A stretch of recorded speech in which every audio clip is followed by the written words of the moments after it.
વાયદા કરવી જોઈએ પણ બધી તો પૂરી કરતા જ નથી. અમારે ક્યાં સુધી રાહ જોવાની? હું કંટાળી જશે ખરેખર.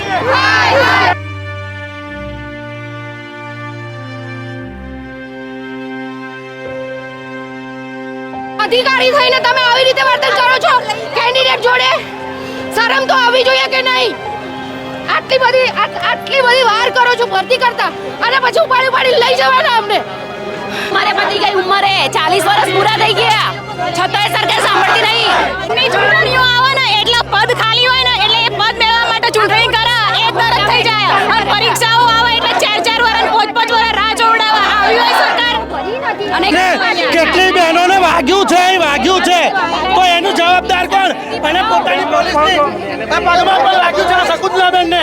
એ ઉપર સરકાર જ ફૂટેલી છે એટલે જ આવું થઈ જાય વળતર. બાકી બેટી બચાવો ને બેટી પઢાઓ કે હટાવો એ બેટી પઢાઓ ગુજરાતમાં કોઈ સેફ જ નહીં. પહેલી છેલ્લી વાત, મહિલા સશક્તિકરણ, નારી સશક્તિકરણની વાતો કરો છો અને આજે જો અમારી હાલત કેવી હાલત કરી મૂકી છે. સાથીઓ, આ વિડીયોમાં રહેલા દ્રશ્ય તમને વિચલિત કરી નાખશે. ગાંધીનગરની ધરતી ઉપર આવેલા આ યુવાન અને યુવતીઓ કોઈ આતંકવાદી નથી. આ ગુજરાત રાજ્યના ભાવિ શિક્ષકો છે જે વર્ષોથી સરકારી શિક્ષક બનવાની રાહ જોઈ રહ્યા છે. સરકાર તેમને વાયદાના નામે ફક્ત ને ફક્ત લોલીપોપ આપી રહી છે પણ ભરતી પ્રક્રિયા પૂરી નથી કરતી. ભરતી પ્રક્રિયાની સાથોસાથ આ વિદ્યાર્થીઓનું ભવિષ્ય પણ આ સરકારે લટકાવી રાખ્યું છે. શાળામાં ગુરુ વગર વિશ્વગુરુના સપના જોનારી આ સરકારે પોલીસ બળ દ્વારા યુવાન અને યુવતીઓ પર જે ક્રૂરતા કરી છે, જ્યાં લાજ શરમને નેવે મૂકીને ગુજરાતની દીકરીઓને રસ્તા ઉપર ઠસેડવામાં આવી. તમે જ કહો કે પોતાનો હક માંગવો કંઈ ગુનો છે? શું આ લોકો ગુનેગાર કે આતંકવાદી છે?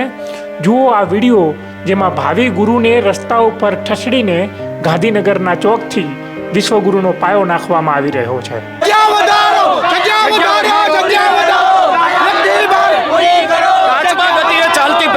ભરતી પ્રક્રિયા જે કાચબા ગતિએ ચાલે છે ઝડપથી પૂરી કરવામાં આવે. આજે અમે શિક્ષણ મંત્રી આ ઉપરાંત VSK અધિકારીઓને આવેદન આપવા માટે આવ્યા છીએ કે કેટલો સમય લગાડશો ભરતી પ્રક્રિયાને? 2 વર્ષ પૂરા થવા આવ્યા. આ ઉપરાંત જગ્યા વધારો શક્ય બને તો જગ્યા વધારો પણ કરવાનો છે. કાયમી શિક્ષક અમારી માંગે જગ્યા વધારો કાયમી ભરતી. હું ડીસાથી છું, વાડકર અલ્પા. અમારી આ એક માંગ છે કે સરકાર અમારી 1 થી 12ની ભરતીમાં જેટલા 10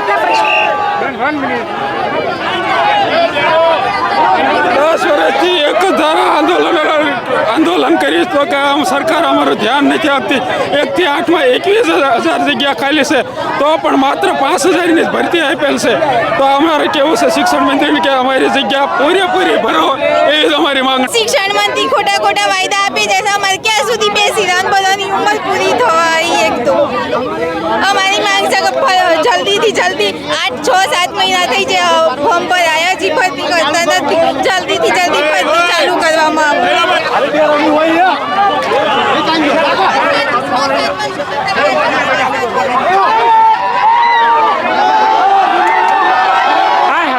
તમે જોઈ શકો છો કે અહીંયા કેવી રીતે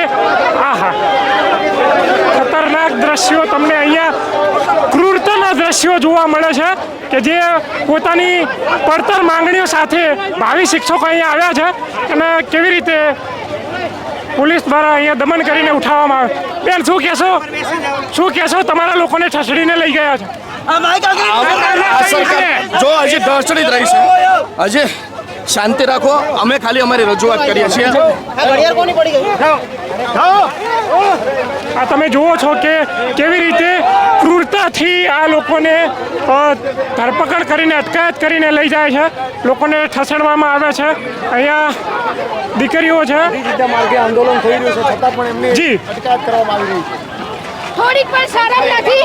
અધિકારી થઈને તમે આવી રીતે વર્તન કરો છો કેન્ડિડેટ જોડે, શરમ તો આવવી જોઈએ કે નહીં? આટલી બધી વાર કરો છો ભરતી કરતા અને પછી ઉપાડી લઈ જવાના અમને. શું કહેશો બેન? તમારા લોકોને પકડીને લઈ ગયા. મહિલા સશક્તિકરણ, નારી સશક્તિકરણની વાતો કરો છો અને આજે જો અમારી હાલત આ કેવી હાલત કરી મૂકી છે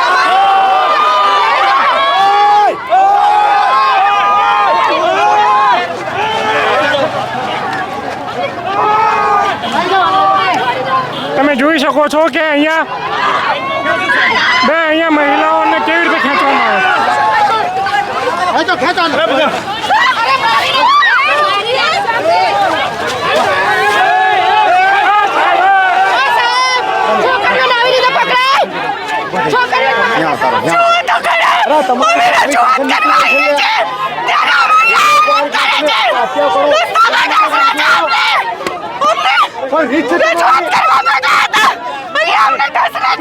તો માન રાખો આ કયા દેશમાં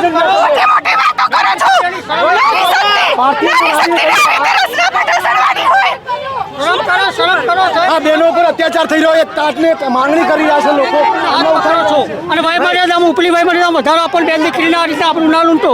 અગાઉની ભરતી જે છે 2750 સરકારે ભરી નથી ને અમારી વય પૂરી કરી નાખી. ભાઈ મર્યાદામાં અવશ્ય વધારો થવો જોઈએ. મારી ભાઈ મર્યાદા પણ પતી ગઈ. હા પૂરી થઈ ગઈ છેલ્લા 7 મહિનાથી સતત વાયદા પર વાયદા આવી રહ્યા છે તેમ છતાં કોઈ નહીં વાયદા સિવાય કશું મળતું નથી. અમે આતંકવાદી નથી, અમે અમારા હક માટે આવેલા છે. વિદ્યાસહાયક ભરતીની વય મર્યાદામાં વધારો આપી એની પોર્ટલને ઓપન કરવામાં આવે. છેલ્લા 14 વર્ષ પછીની મોટી ભરતી છે તો વય મર્યાદામાં વધારો થવો જ જોઈએ. કોવિડ પછી તમે ટેટ લીધી છે તો વય મર્યાદામાં વધારો આપી એની પોર્ટલ ઓપન કરો. છેલ્લા 14 વર્ષ પછીની મોટી ભરતી છે તો વિદ્યાસહાયક ભરતીની વય મર્યાદામાં વધારો આપી એની પોર્ટલને ઓપન કરો. મારા જ્યાં બેરોજગારને ન્યાય આપો, ન્યાય આપો. વય મર્યાદામાં વધારો આપો, વધારો કરો. જી બેન શું કહેશો? પૂરા સમય અમારી ભરતીની માંગો અમારી પૂર્ણ કરે. અમારે ગાંધીજીના માર્ગે કરવું છે, અમારે કોઈ આવું આંદોલન કરવું નથી. પણ છતાં એ લોકો અમારી સાથે અન્યાય કરી રહ્યા છે. એક લેડીઝ સાથે જે વર્તન કરવું જોઈએ એ કરતા નથી આ લોકો. બેન પોલીસ વાળા તમને મહિલાઓને પણ છસડીને લઈ જાય છે શું? લઈ જાય છે, એમનામાં જરામાં સભ્યતા જેવું જ નથી. એ ઉપર સરકાર જ ફૂટેલી છે એટલે જ આવું થઈ જાય વર્તન. બાકી બેટી બચાવો ને બેટી પઢાઓ કે પઢાઓ એ બેટી પઢાઓ ગુજરાતમાં કોઈ સેફ જ નહીં. પહેલી ને છેલ્લી વાત. બાકી એમના જોડે પોલીસ સાહેબનું વર્તન ગેરવ્યાજબી હતું. એ બેનને એ રીતે ખસેડીને લઈ ના જવાય. અને અમે ક્યાં લડવા આવ્યા છીએ? અમે તમારો હક માંગવા આવ્યા છીએ, લડવા નથી આવ્યા. ડિંડોર સાહેબે કીધું એટલે જ આજે આંદોલનમાં બધા આવ્યા. એમને કીધું એ પ્રમાણે ભરતી કરો, તમારે આવવાની જરૂર નહીં અહીંયા. બેન ક્યાંથી આવો છો તમે? પાટણથી. પાટણથી આવો. અમે ત્રીજી વાર આવ્યા છીએ. ત્રીજી વખત આવે? ત્રીજી વખત પણ આવી રીતે છસડી લઈ જાઓ? હા, લાસ્ટ ટાઈમે આવું જ કર્યું તું બધા જોડે. બસ બધાને ડિંડોર કરીને બધાને પૂરી જ નાખે છે. બાકી બોલે છે પણ પડતા નથી. બેન શું લાગે છે સરકાર તમારી માંગો કેમ પૂરી નથી કરતી? લાગતું જ નથી. બોલે છે શું, સરકારને ચાલે છે શું? ચાવાના અને ધાવાના અલગ અલગ થઈ ગયા છે. એમની ચૂંટણીઓ આવે ને એટલે પદ ખાલી હોય ને એટલે એ પદ મેળવવા માટે ચૂંટણી કરે એ તરત થઈ જાય. અને પરીક્ષાઓ આવે એટલે 4 વર્ષ 5 વર્ષ રાહ જોવડાવવા આવી હોય સરકાર. અને ક્યાંથી આવો છો? પાટણ જિલ્લામાંથી. કેટલા વર્ષોથી તૈયારી કરો છો? 5 વર્ષથી સાહેબ અમે તૈયારી કરીએ. અને આ 2000 ની 3000 ની ભરતીઓ કરીને મેરિટ ઊંચું લાવો. સબ્જેક્ટ તો જુઓ, 7 સબ્જેક્ટ હોય આખા ગુજરાતમાં જેટલા છોકરા રજડી પડે એ તો જોતા જ નહીં સરકાર. ઉંમરે પતી ગઈ, ઉંમરે 40 વર્ષ પૂરા થઈ ગયા છતાંય સરકાર સાંભળતી નહીં. બેન પેલી જ્ઞાન સહાયક યોજના લાયા છે. 40 વર્ષની ભરતી છે, 40મું વર્ષ છે. સહાયકની 22,000 ની ભરતીઓ કરવામાં આવે તો આ શિક્ષકની ભરતી કેમ નહીં કરતા? બીજા પગાર આલવા પડે એટલા માટે. પણ ખબર નહીં પડતી. પહેલા કીધું કે આ મહિનામાં અમે ઓર્ડર આપી દઈશું તો 2 મહિના મને પહેલા જૂનમાં એમ કીધું હતું 3 મહિનામાં ભરતી થશે. પછી મુખ્ય શિક્ષણ મંત્રી એમ કીધું કે દિવાળી સુધી થશે. પછી એમ કીધું ડિસેમ્બર. પછી જાન્યુઆરીમાં કીધું 1 મહિનામાં પૂરી કરશે. એ વાયદા કરી જોઈશે પણ ભરતી તો પૂરી કરતા જ નથી. અમારે ક્યાં સુધી રાહ જોવાની? હું કંટાળી ગયા છું ખરેખર. સરકાર એમ કે અમે બહુ આંખમાં આંસુ છે. શું કરીએ? બધી ખોટી ખોટી નારી સન્માનની વાતો કરે જઈશું. બેન તમારે કેટલી મહિલાઓને અહીંયા છસડી હશે? જે બધી આવી હતી એ બધી અત્યાર સુધી કેટલી વાર આંદોલન કર્યા, ઘણી બધી કસેડી. ગુજરાત સરકાર ફેંકવું છે. તમે જોઈ શકો છો તે અહીંયા જેટલી પણ જ્ઞાન ફેંકવું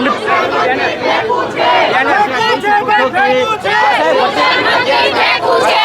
ફેંકવું છે ભાઈ, ફેંકવું છે. શિક્ષણ મંત્રી ફેંકવું છે. કેમ લાગે છે કે શિક્ષણ મંત્રી ફેંકવું છે? છેલ્લા 1 વર્ષથી કાયમ માટે અમને એક મહિનો એમ કરે છે, પણ હજુ સુધી 1 વર્ષ થવા આવ્યું, ભરતી પૂરી થઈ નથી. અમે કેટલી રાહ જોઈ. અમારે આ ગાંધી ચિંતા માર્ગે આવવું જ ના પડ્યું હોત જો ભરતી કાયમી કરી દીધી હોત. અને પરીક્ષાના તો 2 વર્ષ પૂરા થઈ ગયા છે. આમને આમ અમારે લોલીપોપ આપીને જવા દે છે. ક્યારે ભરતી કરશો? અમારે તો જવાબ જોઈએ. અને જ્યારે પૂછીએ ત્યારે શિક્ષણ મંત્રી એમ જ કહે છે કે 1 મહિનામાં પૂરો કરીશું ભરતી. પણ જાણે એ ચંદ્ર પર રહેતા હોય એમ વાત કરે છે. ચંદ્ર પર 1 મહિનો 14 દિવસમાં 1 દિવસ હોય છે. અહીં પૃથ્વી પર છીએ આપણે, તો એમણે 1 મહિનામાં ભરતી પૂરી કરવી જોઈએ, પણ હજુ સુધી ભરતી પૂરી જ નથી કરી શક્યા. તમે જે આ રજૂઆતો કરો છો, આંદોલનો કરો છો, તમારા આંદોલનોને આવી રીતે પકડીને કચડી લેવામાં આવે, શું કહેશો? આ બેટી બચાવો બેટી પઢાઓની વાત કરનાર સરકાર કાયમ માટે આ બહેનોને રસ્તા ઉપર ઢસડે છે. અને કેટલી બહેનોને વાગ્યું છે તો એનું જવાબદાર કોણ? અને પોતાની પોલીસની આ પગમાં પણ વાગ્યું છે શકુંતલાબેનને. બેન અહીંયા બોલતો તો એના માટે હા, પણ બેન વધારો વિદ્યા સહાયક ભરતી 2024 ની વય મર્યાદામાં વધારો આપી એની પોર્ટલને ઓપન કરવામાં આવે. છેલ્લા 14 વર્ષ પછીની મોટી ભરતી છે, તો વિદ્યા સહાયક ભરતી 2024 ની વય મર્યાદામાં વધારો આપી એની પોર્ટલને ઓપન કરો.